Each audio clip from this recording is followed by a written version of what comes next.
Do wealthy white men even like marry black women, even if they're their exact height?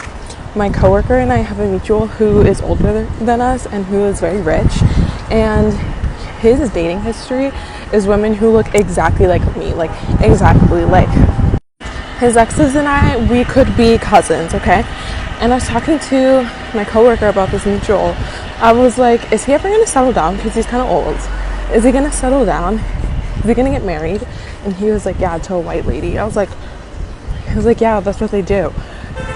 They terrorize the community of the women that they're actually attracted to, and then they settle for someone inside their race to keep the wealth inside their community. I think this is really specific to rich white men. It's not. It's not specific. It's called. And they're endogamous.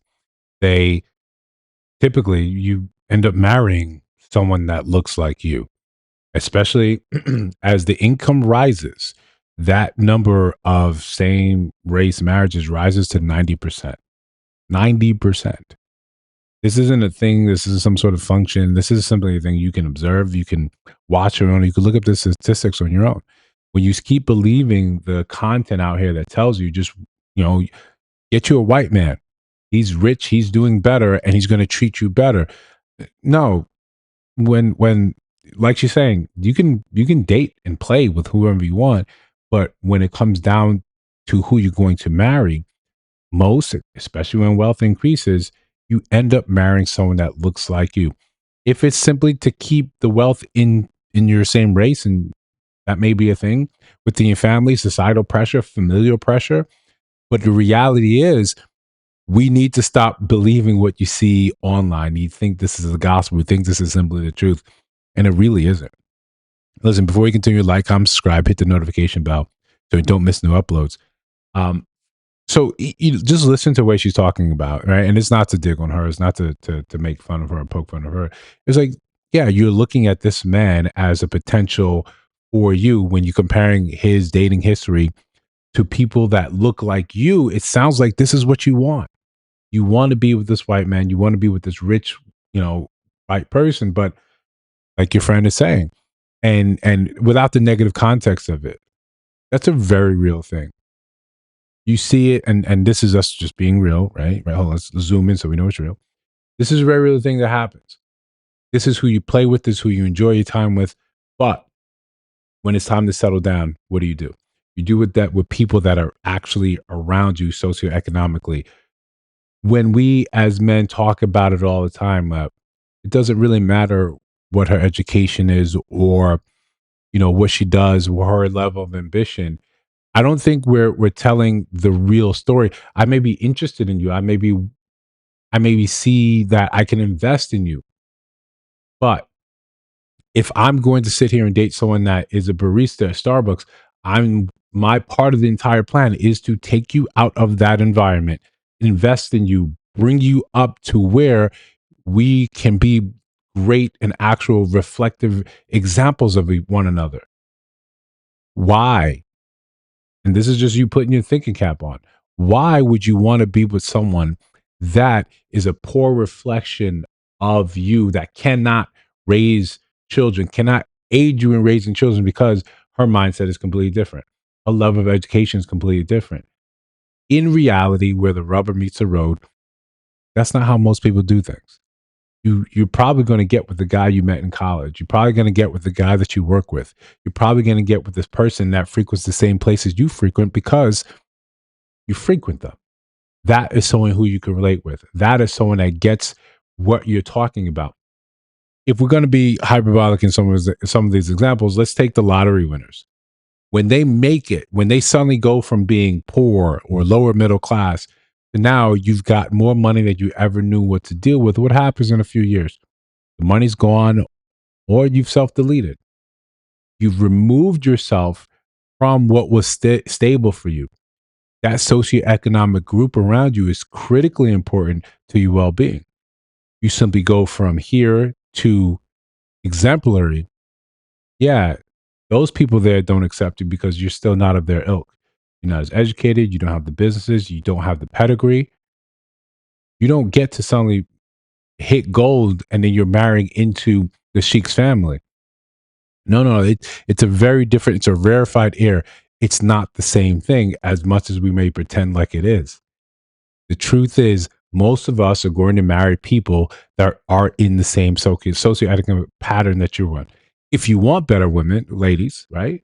You want better, then you're going to have to elevate yourself to that. Let's take a step back and let's consider it. You were trying to entice someone that is doing 3 or 4 or 5 times, 10 times better than the other men that you've dated in your past, and you're trying to entice them with the same skill set that you enticed the other guy with. Hey, I look good. That should be enough to play with, sure. But in terms of now, you're going to be added to the family. We're going to create a legacy, a family together. No, that's not how it is. You don't know the secret handshakes, right? You're not part of the same clubs that they're in. They can't bring you around the rest of the family. And it's not because of a race thing, it's because of a success thing. It's because you don't have the pedigree.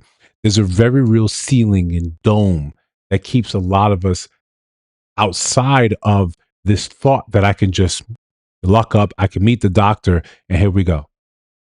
And that's what it is. That's not the reality.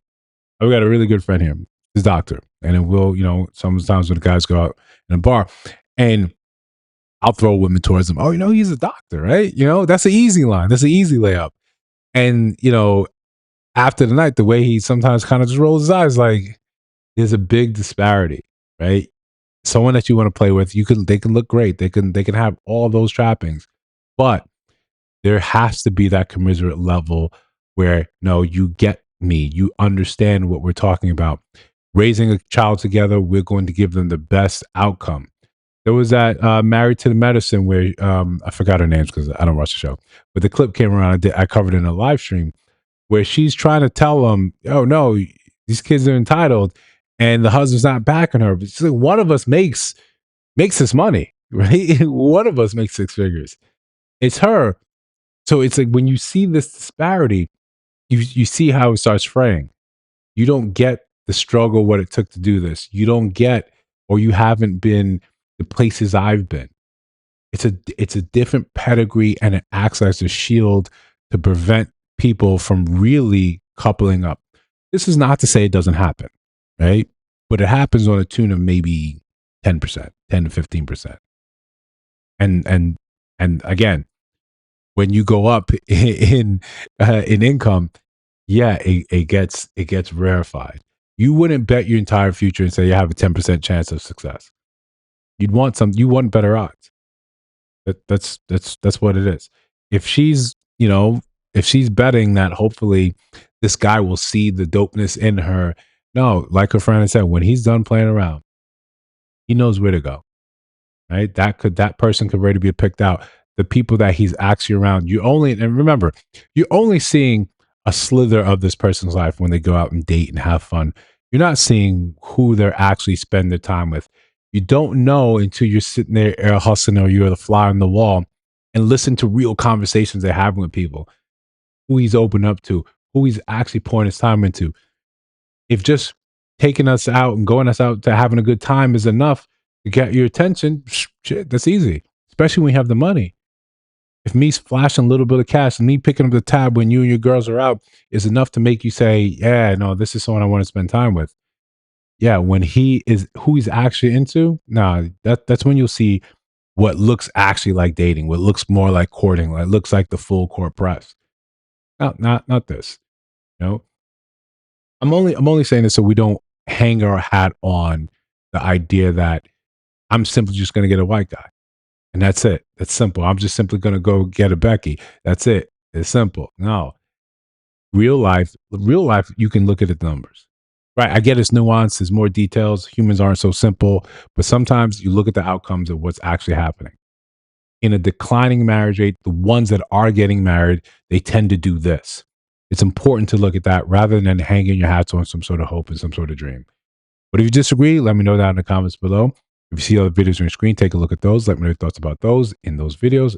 And of course, if you listen to Sound My Voice now, you have not subscribed, I think you should. We're trying to build something dope. I'll see you in the next one.